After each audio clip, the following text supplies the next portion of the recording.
தமிழகத்தின் பல்வேறு மாவட்டங்களில் உள்ள கோயில்களில் கும்பாபிஷேக விழா வெகு விமர்சையாக நடைபெற்றது. இதில் திரளான பக்தர்கள் பங்கேற்று சுவாமிகளை வழிபட்டு மனமுருக பிரார்த்தனை செய்தனர்.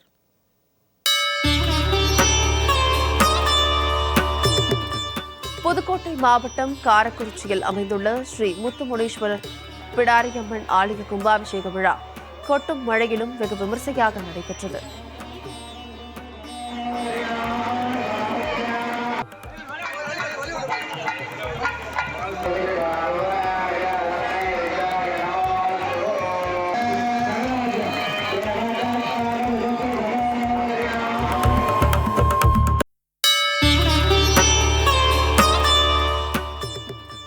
வேலூர் கொசப்பேட்டையில் அமைந்துள்ள அருள்மிகு குழந்தை பாலகன் ஐயப்ப சுவாமி ஆலயத்தில் அஷ்டபந்தன மகா கும்பாபிஷேகம் மற்றும் சங்காபிஷேகம் பக்தர்கள் புடைசூழ வெகு சிறப்பாக நடைபெற்றது. தொடர்ந்து 108 சங்காபிஷேகம் நடத்தப்பட்டு மகா தீபாராதனை செய்யப்பட்டது.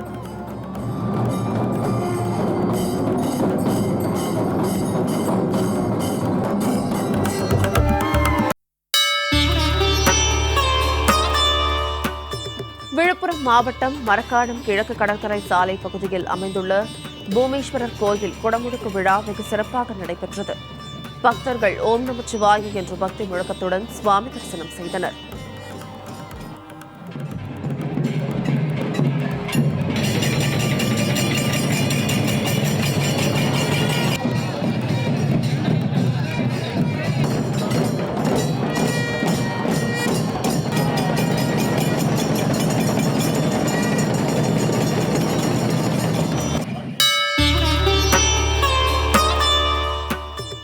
திருவண்ணாமலை மாவட்டம் பாடகம் கிராமத்தில் சென்னிமலை அடிவாரத்தில் அமைந்துள்ள அருள்மிகு வெற்றி விநாயகர் கோவிலில் திருக்கூட நன்னீராட்டு விழா வெகு விமர்சையாக நடைபெற்றது.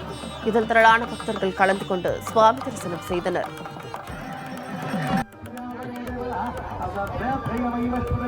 மகாகணபதியே ஸ்வாஹா.